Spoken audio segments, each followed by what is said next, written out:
Okay, quickly let's try to go through the next few things here. Another thing that you learned about, so let me just try to advance my slides here. Okay, another thing that you learned about, which is important for now, is that if we're not given a margin of error, there is a way we can quickly approximate this. So you learned about a quick method to approximate the margin of error. Again, much later in the semester, you'll learn about a more specific and precise way to compute the margin of error. But for now, we just want you to understand, if we ask you to find a margin of error, we can give you some information that will allow you to quickly estimate that. So what you need to know is you need to know n, your sample size.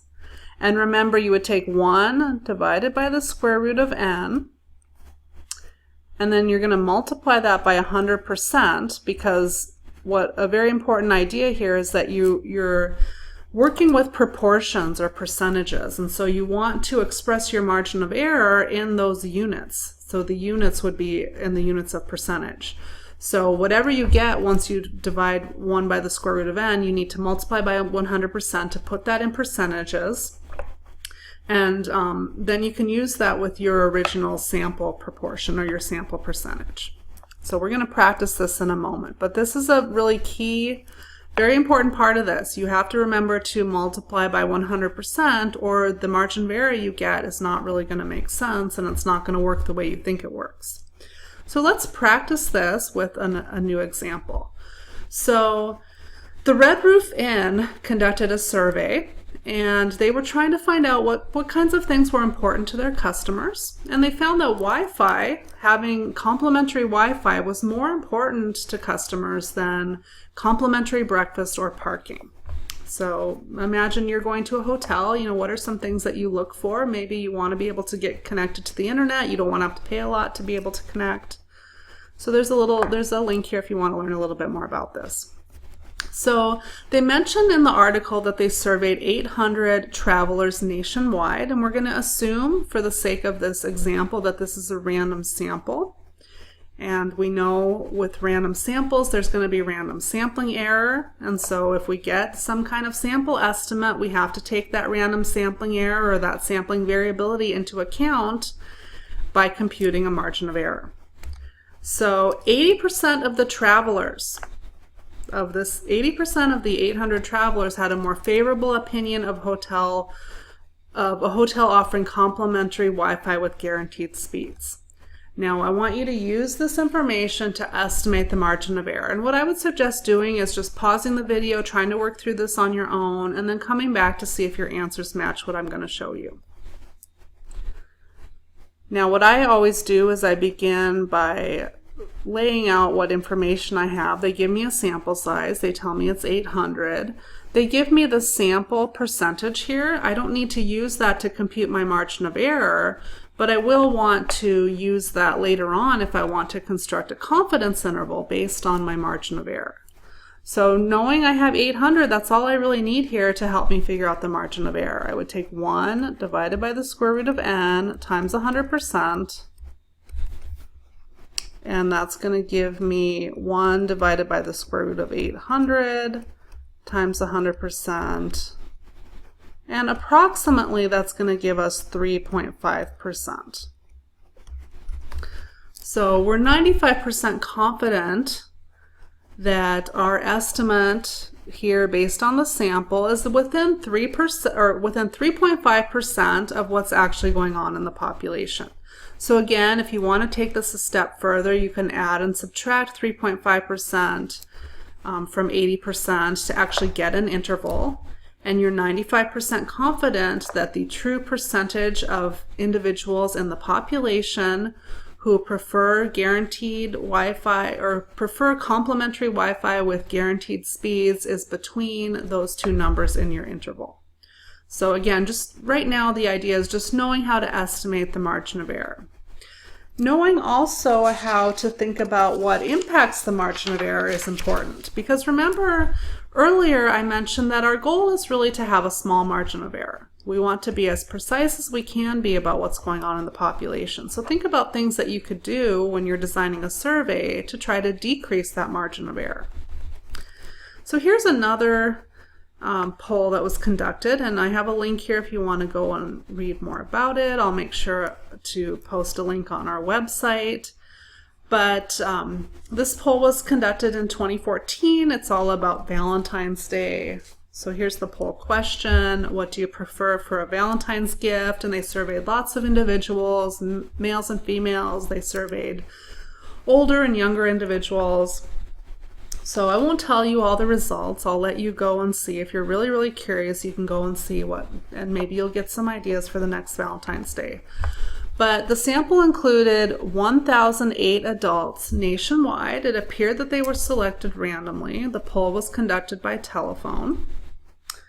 So one interesting thing, if you read that article, they mentioned that or actually within the article, they present some results for different subgroups. So they compare males and females, and I think they talk about older individuals and younger and how they have different preferences for Valentine's gifts. Here's something really interesting that I read in the article, and I want you to reason about this and think about this. The poll results a margin of error of 3 percentage points, and they say the error for subgroups may be higher. Why might that error be higher? So they're saying that the 3%, that's the margin of error for the entire sample of 1,008. But they're saying if they break things into subgroups, for example, if they look at men versus women, obviously not all of these adults are female, not all of them are male. So the sample of female is going to be less than 1,008. Why might that lead to a higher margin of error? So the idea is that increasing the sample size decreases the margin of error. A smaller sample will have a larger margin of error than a larger sample. So to get a small margin of error, you want to increase the sample size. So again, that's a really important idea, that if you want to decrease your margin of error, attempt to take a larger sample size. Smaller sample sizes will have larger margins of error than larger sample sizes. So one other quick thing I wanted to review that came up in Chapter 4 that I just want to make sure everybody understands is this idea of errors that can be made during the process of sampling.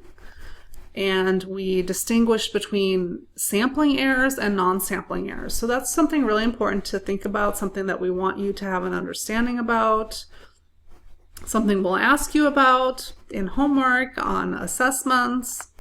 So obviously these are very important ideas, and I wanted to give you one more quick chance here to practice these ideas.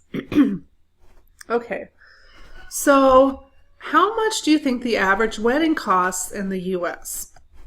Some of you maybe are planning a wedding now, maybe you just recently got married, or you got married a while ago. How much do you think it costs to get married? So think about that a little bit. So there's a survey that comes out yearly.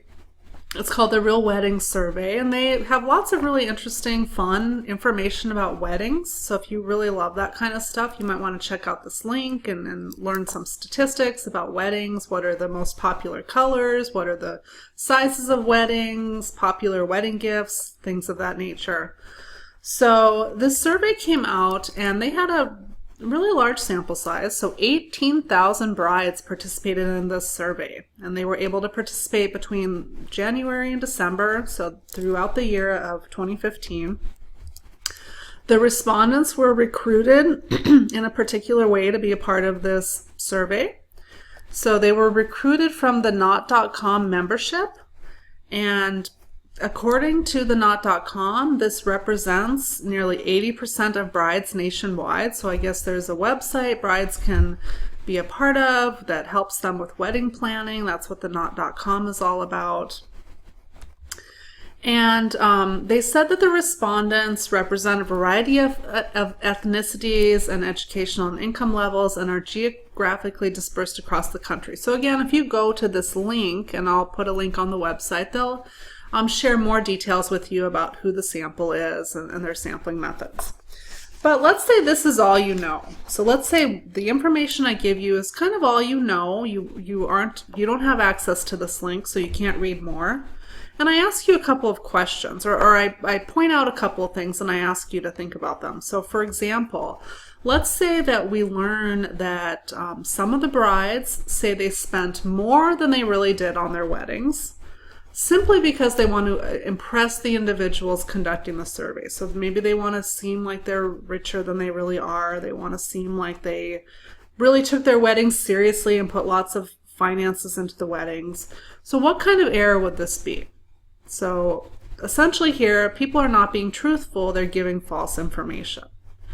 Now this occurs after the sample is chosen. It's how the sample is behaving, things that the sample is doing. We know that that would be considered a non-sampling error. And more precisely, you learned about different kinds of non-sampling errors. Do you think you know what kind of non-sampling error that is? So this would be a response error because, again, it has to do with how people are responding. They're not being truthful, or maybe they're remembering in the wrong way. They're not remembering the details as well as they should be. So a non-sampling error. Let's contrast this with some other kind of error. Let's say that you learn later on that no brides from the southern part of the United States were included in the sample. What kind of sampling error would that be? So that would be an error that occurred in the act of taking the sample, so during our sampling method. So that would be a sampling error. And this particular error has a name, which you might remember as undercoverage. So again, understanding the differences between non-sampling and sampling errors is important. Understanding how these errors can affect the results is very important. So I'm going to wrap this up now. I hope that this was a good review of some things that came up in chapters 3 and 4 and also provided you with some good practice. And we will see you again when we start getting into the next chapters. Thanks, everyone.